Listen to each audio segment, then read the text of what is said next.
اب جو میری نظر اپنی ساتھی لڑکی کی طرف گئی تو میں اس طرح اچھلا کہ میرا ہاتھ اس کے ہاتھ سے نکل گیا۔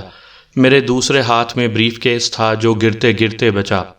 میں حیرت سے آنکھیں پھاڑ پھاڑ کر اس لڑکی کی طرف دیکھنے لگا جو میرے اس طرح دم بخود ہو جانے پر محفوظ ہونے کے سے انداز میں مسکرا رہی تھی۔ یہ وہی لڑکی تھی جس سے میں اوبرائے ہوٹل میں مل چکا تھا اور جو اس بات پر مصر رہی تھی کہ میں اس ہوٹل کی 22ویں منزل کے ایک کمرے میں موجود مادام رینوکا دیوی سے ملاقات کروں۔ اس نے مجھے بتایا تھا کہ میں ایک مفرور ہوں اور پولیس کو میری تلاش ہے۔ بعد کے حالات نے اسے درست بھی ثابت کر دیا تھا اور مجھے یہ بات بھی معلوم ہو گئی تھی کہ اسی لڑکی کی نشاندہی پر CID کے افسروں نے مجھے گرفتار کیا تھا۔ لیکن یہ بات سب سے عجیب اور دلچسپ تھی کہ اس لڑکی کی وجہ سے میں رہائی بھی حاصل کر چکا تھا۔ کیوں؟ وہ مسکراتی ہوئی بولی۔ حیران ہو رہے ہو؟ میں نے کار میں بھی اس کی آواز سنی تھی، لیکن اب اس کی آواز ویسی ہی تھی جیسی میں اوبرائے ہوٹل میں سن چکا تھا۔ تم؟ میرے منہ سے بس اتنا ہی سا نکل سکا۔ ہاں، وہ بولی، اور اب تم دیکھ چکے ہو کہ تمہیں کتنی پریشانیاں لاحق ہو سکتی ہیں۔ وہ سب کچھ تمہاری وجہ سے ہی ہوا تھا، تم ہی نے میری نشاندہی کی تھی۔ اگر میں ایسا نہ کرتی تو بھی جلد یا بدیر تمہیں ایسی ہی صورتحال سے دو چار ہونا پڑتا، جبکہ رینوکا دیوی چاہتی تھیں کہ تمہیں جلد از جلد اپنے حالات کی سنگینی کا احساس ہو جائے، اسی لیے ان کے حکم پر میں نے تمہیں گرفتار کروایا تھا۔ لیکن کیا تم دیکھ نہیں رہے ہو کہ ہم نے تمہیں آزاد بھی کروا لیا؟ وہ CID افسر کیسے دھوکہ کھا گئے؟ میں بے اختیار یہ سوال کر بیٹھا۔ کیا ان کا بڑا افسر بھی تم لوگوں کے ساتھ ملا ہوا ہے؟ نہیں، وہ تو رینوکا دیوی ہی کا ایک خادم ہے، CID سے اس کا کوئی تعلق نہیں ہے۔ مگر سمجھا تو یہی گیا تھا۔ ہاں، لڑکی نے جواب دیا، رینوکا دیوی نے جیسا چاہا تھا ویسا ہی ہوا۔ تمہیں ابھی اندازہ نہیں کہ رینوکا دیوی کتنی بڑی طاقت کا نام ہے۔ اگر وہ چاہیں تو یہ بھی ممکن ہے کہ ابھی تمہیں میری جگہ کوئی چڑیل کھڑی ہوئی نظر آنے لگے۔ کیا؟ میں حیرت سے منہ پھاڑ کر لڑکی کی طرف دیکھنے لگا۔ ہاں، لڑکی نے کہا، رینوکا دیوی حیرت انگیز قوتوں کی مالک ہیں، ان کی بات نہ مان کر تم سراسر گھاٹے میں رہو گے۔ اچھا، اب میں چلتی ہوں۔ لیکن میں مضطرب ہو گیا، میرا کیا ہوگا؟ تم اس دروازے سے اندر چلے جاؤ۔ لڑکی نے ایک دروازے کی طرف اشارہ کیا جس پر موتیوں کی جھالر پڑی ہوئی تھی۔ دائیں جانب ایک راہداری نظر آئے گی، اس کے سرے پر جو دروازہ ہے وہ تمہیں کھلا ہوا ملے گا۔ تم اس کے اندر چلے جانا، وہاں وہ ہستی موجود ہوگی جو اس عمارت میں تمہاری میزبان ہے۔ پھر وہ لڑکی میرے جواب کا انتظار کیے بغیر تیزی سے واپسی کے لیے مڑ گئی۔ سنو سنو، میں اس کے پیچھے لپکا۔ لڑکی کے جسم میں شاید بجلیاں بھری ہوئی تھیں۔ وہ برقی سرعت سے باہر چلی گئی اور اس نے دروازہ بھی بند کر دیا۔ میں نے ایسی آواز سنی جیسے قفل میں چابی گھمائی گئی ہو۔ میں نے دروازے کے قریب پہنچ کر اسے کھولنے کی سر توڑ کوشش کی، مگر ناکام رہا۔ یقیناً وہ باہر سے مقفل کر دیا گیا تھا۔ میں نے کار کے سٹارٹ ہونے کی آواز سنی اور پھر انجن کی وہ آواز دور ہوتی چلی گئی۔ میں ایک نامعلوم اور پراسرار عمارت میں گویا قید ہو چکا تھا۔ میں دروازے سے پیٹھ لگا کر لمبے لمبے سانس لینے لگا۔ عجیب حالت ہو رہی تھی میری، یوں لگتا تھا جیسے میں کہیں سے دوڑتا ہوا آیا ہوں۔ میں شاید 4-5 منٹ تک اسی طرح کھڑا رہا، پھر آہستہ آہستہ میرا سر گھوما اور نگاہ اس دروازے پر جا ٹکی جس پر موتیوں کی جھالر پڑی ہوئی تھی۔ لڑکی نے مجھ سے اسی طرف جانے کے لیے کہا تھا اور میرے لیے اس کے سوا کوئی چارہ نہیں تھا کہ میں اس کی بات پر عمل کروں۔ میرے قدم آہستہ آہستہ اس دروازے کی طرف اٹھنے لگے اور جیسے ہی میں اس دروازے سے گزرا مجھے ایک غراتی ہوئی سی مدھم لیکن خوفناک آواز سنائی دی، میاؤں۔ وہ ایک بلی کی آواز تھی، لیکن اس سناٹے میں مجھے اس آواز نے اس طرح دہلا دیا تھا جیسے میں نے کسی جنگل میں شیر کی گرج سن لی ہو۔ چند لمحوں کے لیے میرا سارا جسم شل ہو گیا۔ اس راہداری کے کونے میں ایک آبنوسی کرسی رکھی ہوئی تھی اور میں نے بلی کو اسی پر بیٹھے ہوئے دیکھا تھا۔ وہ سیاہ رنگ کی ایک ایسی بلی تھی جس کی ناک سے ایک سفید لکیر کا آغاز ہوا تھا اور وہ لکیر اس کے سر پر سے ہوتی ہوئی اس کی دم تک چلی گئی تھی۔ ویسے تو سیاہ رنگ کی بلی لگتی ہی خوفناک ہے، لیکن اس سفید لکیر کی وجہ سے وہ کچھ زیادہ ہی خوفناک معلوم ہو رہی تھی۔ راہداری میں بھی زرد زرد سی روشنی تھی، لیکن بلی کی آنکھیں انگاروں کی طرح دہک رہی تھیں۔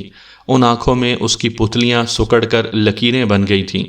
اس نے میری طرف دیکھا تو میرے جسم میں ایک سرد سی لہر دوڑ گئی، لیکن دوسرے ہی لمحے بلی نے اپنا منہ اپنے پیروں پر رکھ لیا اور آنکھیں بند کر لیں، گویا میں ایک ایسا شخص تھا جس پر توجہ دینے کی اسے قطعاً کوئی ضرورت نہیں تھی۔ میں لمبے لمبے ڈگ بھرتا ہوا راہداری میں چل پڑا۔ خوش قسمتی سے مجھے اس کرسی کی مخالف سمت میں جانا تھا جس پر بلی بیٹھی ہوئی تھی۔ اگر مجھے اس کے قریب سے گزرنا پڑتا تو شاید میرے پاؤں من بھر کے ہو جاتے۔ اس ماحول میں اس بلی نے میرے اعصاب پر بڑا گہرا اثر ڈالا تھا۔ میں راہداری کے سرے پر دروازے تک پہنچ گیا، اور پھر جب میں نے اسے کھولنے کے لیے اس کے ہینڈل پر ہاتھ رکھا تو مجھے محسوس ہوا کہ میری ہتھیلیاں پسیجی ہوئی ہیں۔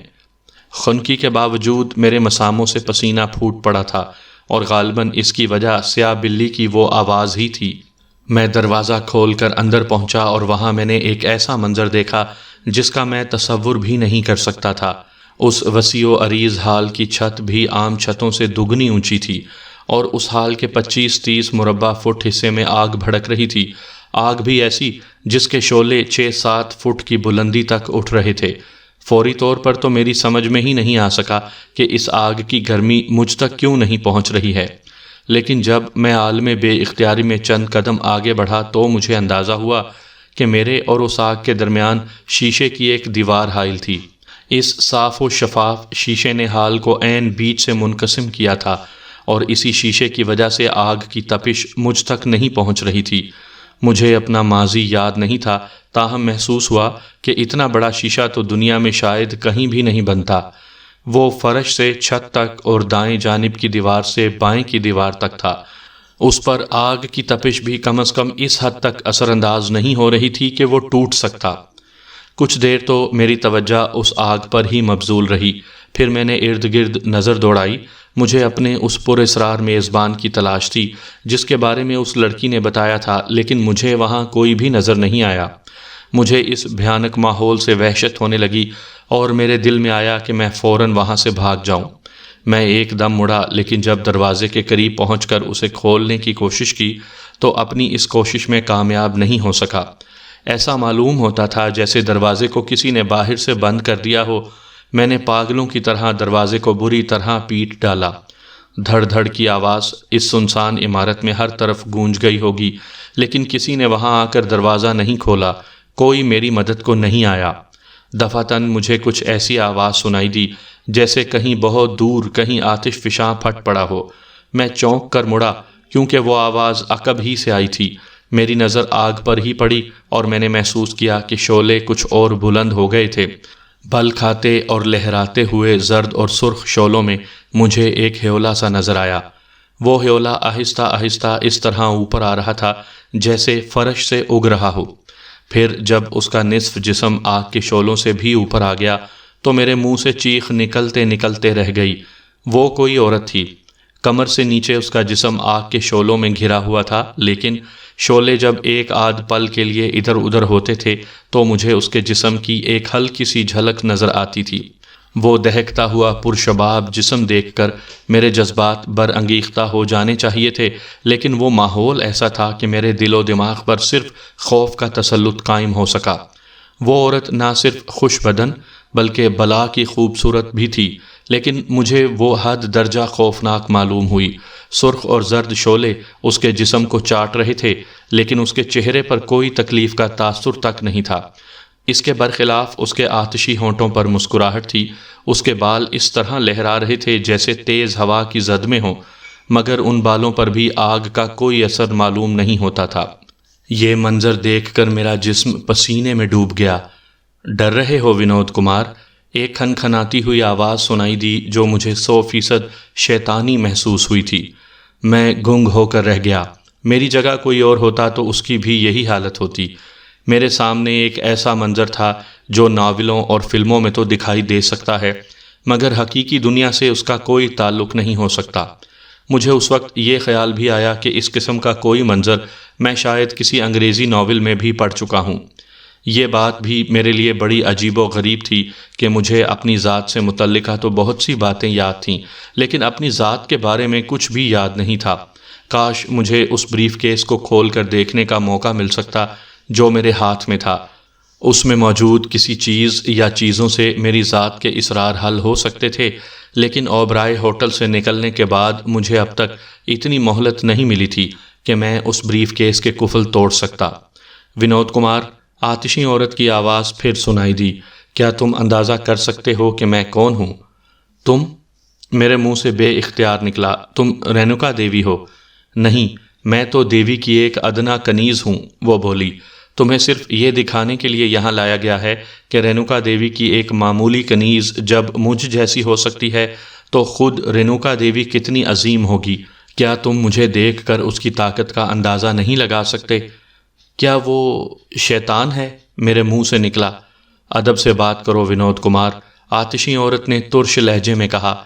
ویسے شیطان میں بھی اتنی طاقت نہیں کہ عظیم رینوکا سے ٹکر لے سکے، گویا وہ شیطان سے بھی بڑی خبیث ہے، میں نے دل میں سوچا۔ وہ عورت کہتی رہی، تمہاری بہتری اسی میں ہے کہ وہی سب کچھ کرو جو عظیم رینوکا چاہتی ہے۔ اگر تم ایسا نہیں کرو گے تو تمہارے لیے قدم قدم پر مشکلات کھڑی ہوتی رہیں گی۔ کیا تم نے دیکھ لیا کہ پولیس تمہاری تلاش میں ہے، لیکن عظیم رینوکا چاہے تو پولیس تمہارا کچھ نہیں بگاڑ سکتی۔ بس شرط یہ ہے کہ تم عظیم رینوکا کے حلقے میں شامل ہو جاؤ۔ مجھے یوں لگا جیسے رینوکا کے حلقے میں شمولیت کا مطلب ایک ایسے طلسمی دائرے میں شامل ہونا ہے جسے شاید میں کبھی نہ توڑ سکوں۔ وہ دائرہ میرے لیے ایک ایسا جال بن جاتا جس میں مجھے تازیست پھڑ پھڑانا پڑتا اور میں کبھی اسے توڑ کر باہر نہ جا پاتا۔ جواب دو ونود کمار، وہ پھر بولی۔ کیا تم اس کے لیے تیار ہو؟ نہیں، میں نے فوراً جواب دیا۔ تم پچھتاؤ گے، تمہاری راہ میں پولیس سے بڑے خطرات بھی آ سکتے ہیں۔ ابھی مجھے تم لوگوں کے بارے میں کچھ نہیں معلوم۔ میری آواز بھرائی ہوئی سی تھی، تاہم مجھے محسوس ہو رہا ہے کہ تمہاری عظیم رینوکا سے بڑا خطرہ میرے لیے کوئی نہیں ہو سکتا۔ فیصلہ کرنے میں جلد بازی سے کام نہ لو ونود کمار، بہتر ہوگا کہ ٹھنڈے دل سے حالات پر غور کرو۔ جذباتی فیصلے کبھی بہتری کی راہ پر نہیں لے جاتے۔ میں تمہیں آج رات کی مہلت دیتی ہوں، دراصل ابھی تک تمہیں کچھ سوچنے سمجھنے کا موقع بھی تو نہیں ملا۔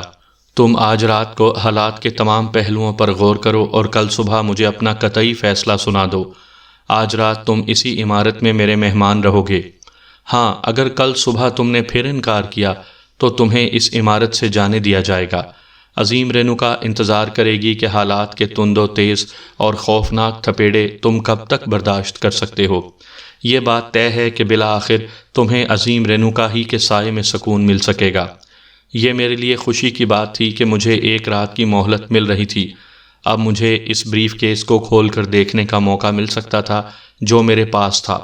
اگر اس میں موجود چیزوں سے میری ذات پر پڑے ہوئے پردے اٹھ جاتے تو مجھے ہر فیصلہ کرنے میں آسانی ہو جاتی۔ ٹھیک ہے نا ونود کمار؟ آتشی عورت نے پوچھا۔ میرا جواب انکار میں ہی ہوگا۔ تمہارے اس جواب کے باوجود تمہیں آج رات کی مہلت دی جاتی ہے۔ اب تم جاؤ، آرام کرو۔ وہ عورت جس طرح آگ سے ابھری تھی اسی طرح اس میں سما گئی۔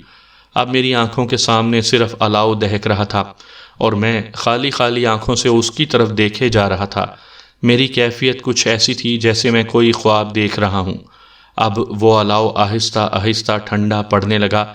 جیسے جیسے وہ ٹھنڈا پڑ رہا تھا ویسے ویسے حال کی روشنی بھی کم ہوتی جا رہی تھی۔ اس حال میں روشنی کا کوئی اور بندوبست نہیں تھا۔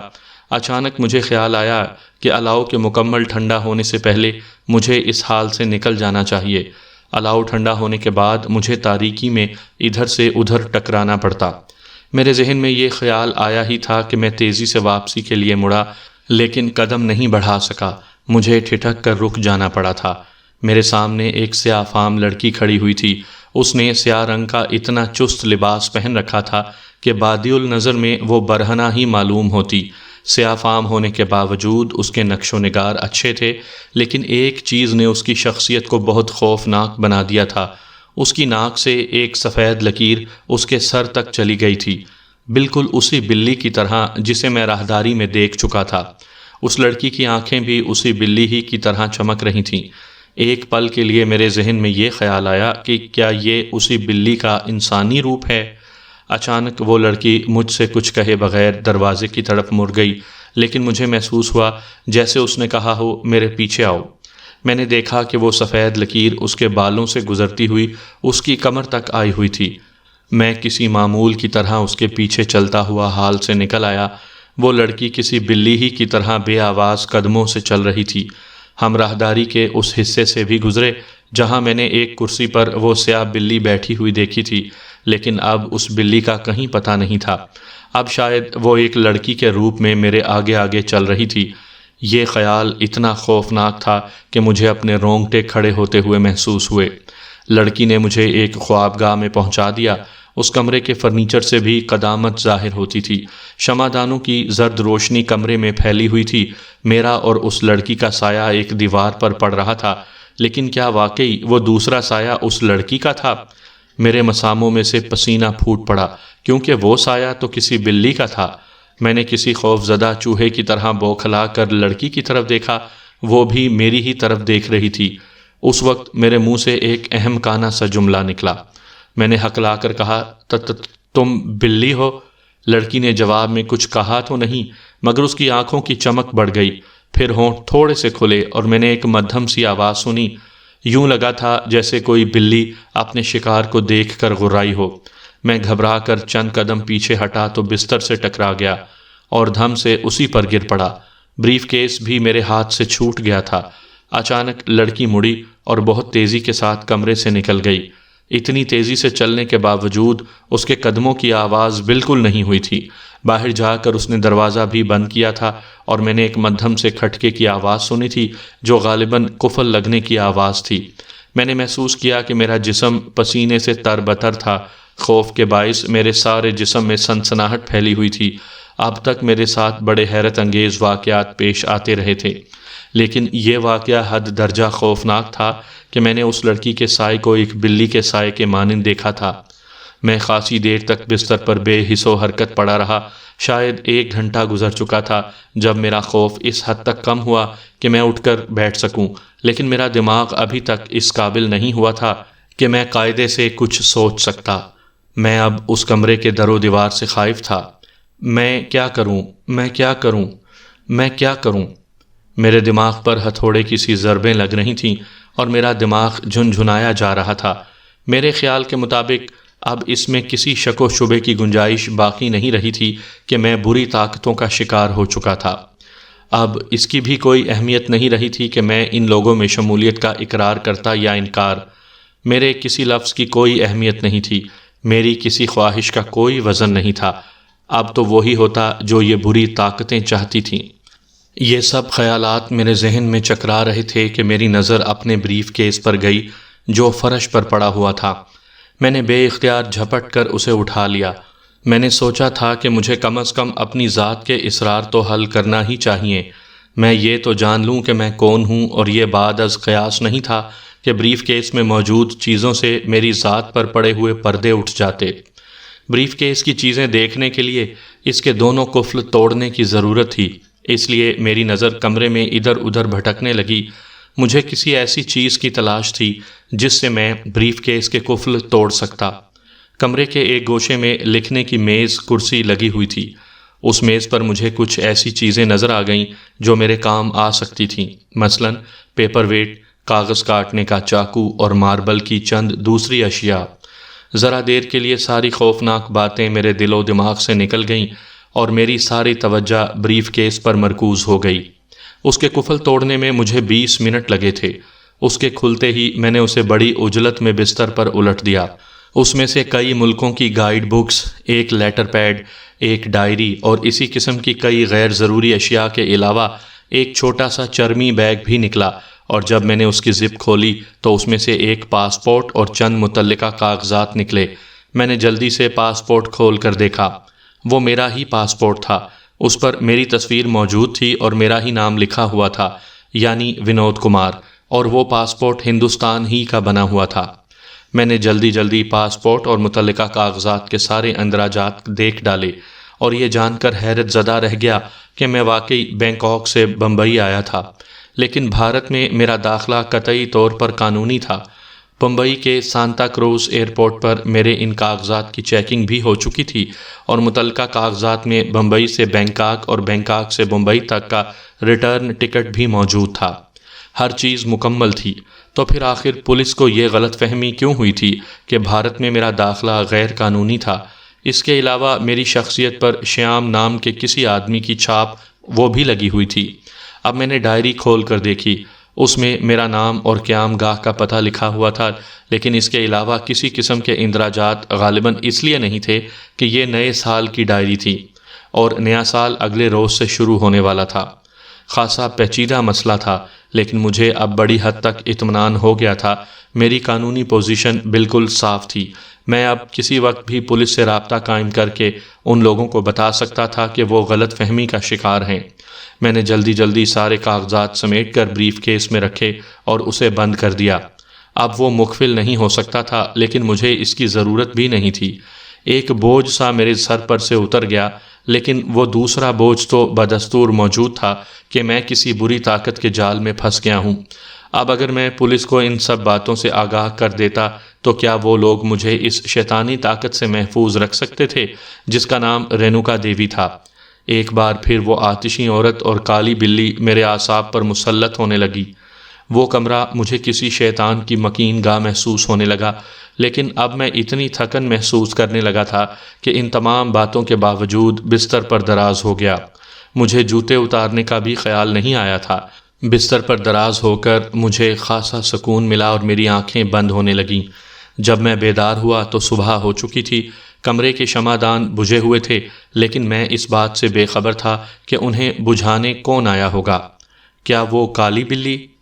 کالی بلی کا خیال میرے ذہن میں آیا ہی تھا کہ کمرے کا دروازہ کھلا اور وہ سفید دھاری والی سیاہ فام لڑکی کمرے میں آئی۔ اس نے مجھ پر ایک اچٹتی سی نظر ڈالی اور دائیں جانب کی دیوار کی طرف بڑھ گئی۔ وہاں ایک دروازہ تھا۔ لڑکی نے اس کے ہینڈل پر ہاتھ رکھ کر اسے کھولا اور پھر وہیں کھڑے کھڑے میری طرف دیکھنے لگی۔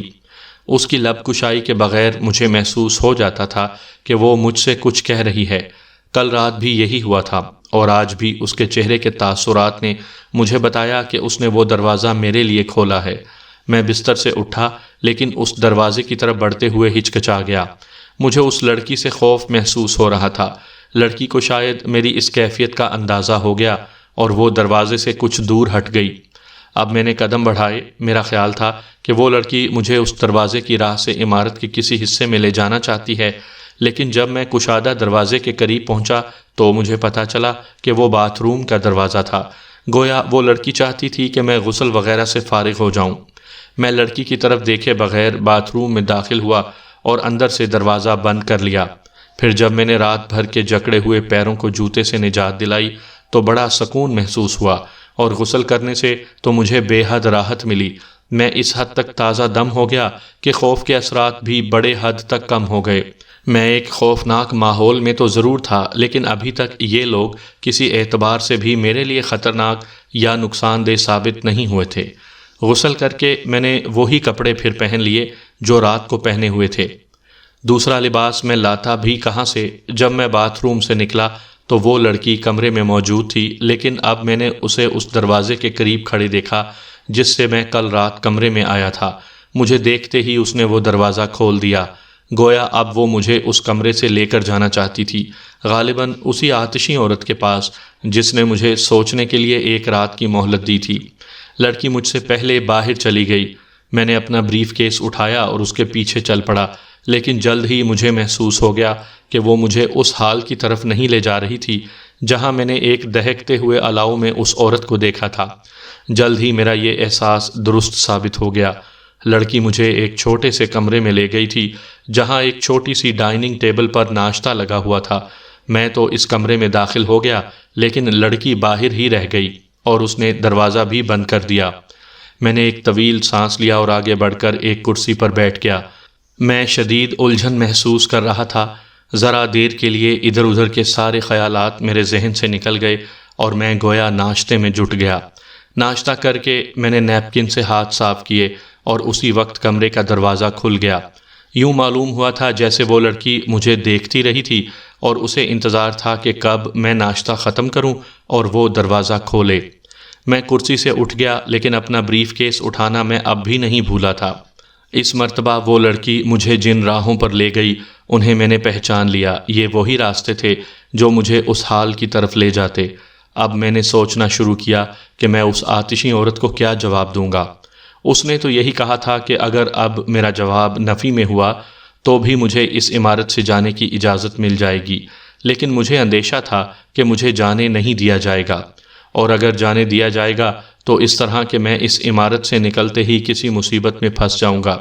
ان سب باتوں کے پیش نظر عقل کا تقاضا یہ تھا کہ میں جذباتیت سے بچوں اور ہوشیاری سے کام لوں۔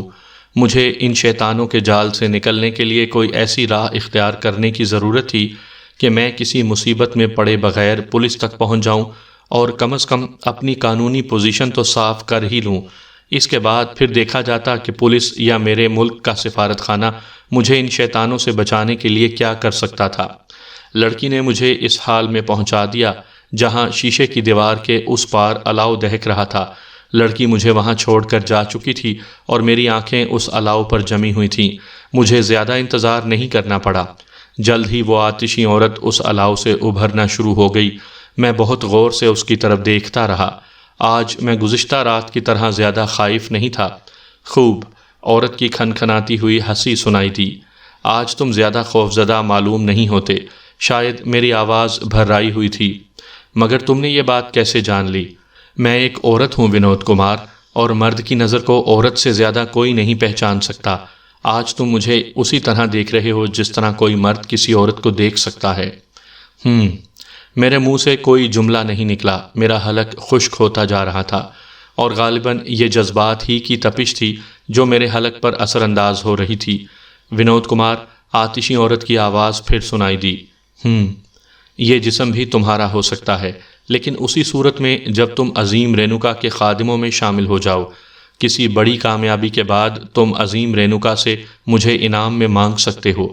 بڑی کامیابی سے تمہاری کیا مراد ہے؟ میری آواز بدستور بھرائی ہوئی تھی۔ عظیم رینوکا تم سے ملنا چاہتی ہے تو ظاہر ہے کہ وہ تم سے کوئی کام ہی لینا چاہتی ہوگی۔ کیا کام؟ اس کا علم عظیم رینوکا کے کسی بھی خادم کو نہیں ہو سکتا کہ وہ تم سے کیا کام لے گی، تو پھر میں اقرار یا انکار کس طرح کر سکتا ہوں؟ فی الحال تمہیں صرف اس بات کا جواب دینا ہے کہ تم عظیم رینوکا سے ملاقات کے لیے تیار ہو یا نہیں۔ اگر میں آمادگی ظاہر کر دوں تو یہ بڑی خوش آئند بات ہوگی۔ تم جب ایک بار عظیم رینوکا سے مل لو گے تو اس عظیم ہستی کے گرویدہ ہو جاؤ گے، اور تمہیں اس کا کوئی بھی کام کرنے سے انکار کبھی نہیں ہوگا۔ کیا تم اس سے ملنے کے لیے تیار ہو؟ میں جواب دینے کا فیصلہ کر چکا تھا، لیکن اداکاری کے طور پر میں نے تھوڑے سے تذبذب کا اظہار کیا۔ آتشی عورت قدرے توقف سے بولی، اب تو تمہیں جواب دینے میں بالکل دیر نہیں کرنا چاہیے۔ میں نے تمہیں سوچنے کے لیے رات بھر کا وقت دیا تھا۔ میں نے ایک طویل سانس لیا۔ اچھی بات ہے، میں تمہاری عظیم رینوکا سے ملنے کے لیے تیار ہوں۔ میرا یہ جواب سن کر آتشی عورت کے ہونٹوں پر آسودہ سی مسکراہٹ نظر آئی، اور پھر اس نے کہا، تو اب تم فوراً اوبرائے ہوٹل پہنچ جاؤ۔ وہ ابھی تک اوبرائے میں ہے؟ راتوں رات وہ اور کہاں چلی جاتی؟ ویسے بھی جب وہ بمبئی میں ہوتی ہے تو اس کا قیام اوبرائے ہی میں رہتا ہے۔ مستقل قیام گاہ کہیں اور ہے؟ یہ سب باتیں تمہیں آہستہ آہستہ معلوم ہوتی رہیں گی۔ میرا خیال ہے کہ اب تم باتوں میں وقت ضائع نہ کرو اور روانہ ہو جاؤ۔ میں چند لمحے کے لیے اس طرح رکا جیسے کچھ سوچنے لگا ہوں، اور پھر سر ہلا کر بولا، ٹھیک ہے، میں جا رہا ہوں۔ میں نے اس عورت کو الاؤ میں سماتے ہوئے بھی نہیں دیکھا اور واپسی کے لیے دروازے کی طرف مڑ گیا۔ دروازے کے باہر وہ پراسرار سیاہ لڑکی میرا انتظار کر رہی تھی۔ وہ مجھے دیکھتے ہی ایک طرف چل پڑی، اور حسب سابق میں نے یہی محسوس کیا کہ اس نے مجھ سے اپنے پیچھے آنے کے لیے کہا تھا۔ اس مرتبہ لڑکی نے میری رہنمائی بیرونی دروازے تک کی۔ ایسا انداز تھا اس کا جیسے وہ ہر پل اس بات سے باخبر رہتی ہو کہ اسے کیا کرنا ہے۔ بیرونی دروازہ کھول کر وہ اس طرح ایک طرف ہٹ گئی جیسے مجھے باہر جانے کا راستہ دینا چاہتی ہو۔ میں بلا تاخیر بڑی تیزی سے باہر پہنچ گیا، اور اس منحوس مکان سے نکلتے ہی مجھے بڑی طمانینت محسوس ہوئی۔ میرے عقب میں اس مکان کا دروازہ ہلکی سی آواز کے ساتھ بند ہو گیا، اور اس وقت میں نے سوچا، کاش یہ اس بات کی علامت ہو کہ مجھ پر ہر مصیبت کا دروازہ بند ہو چکا ہے۔ میں بریف کیس ہاتھ میں لیے تیزی سے سڑک پر چل پڑا۔ رات کی تاریکی میں تو مجھے اس علاقے کے بارے میں کوئی اندازہ نہیں ہو سکا تھا، لیکن دن کی روشنی میں مجھے اس علاقے کی شناخت بڑی آسانی سے ہو گئی۔ وہ باندرا ہلز کا علاقہ تھا۔ سڑک پر چلتے ہوئے میرے دل کی دھڑکنیں خاصی تیز تھیں۔ یہ سوال میرے ذہن میں مسلسل گونج رہا تھا کہ کیا واقعی مجھے ان شیطانوں سے نجات مل چکی ہے اور اب یہ کبھی میرے آڑے نہیں آ سکیں گے؟ کچھ دور چلنے کے بعد مجھے ایک خالی ٹیکسی مل گئی اور میں فوراً اسے روک کر اس میں بیٹھ گیا۔ کدھر چلنے کا صاحب؟ ڈرائیور نے میٹر ڈاؤن کرتے ہوئے پوچھا۔ Craft market. میں نے دیدہ و دانستہ پولیس ہیڈ آفس کا نام نہیں لیا تھا اور اس کی کوئی ضرورت بھی نہیں تھی۔ Police head office craft market کے پاس ہی ہے۔ جب ٹیکسی چل پڑی تو میں نے ڈرائیور سے کہا، راستے میں کسی ایسی جگہ رکنا جہاں سے میں اخبار خرید سکوں۔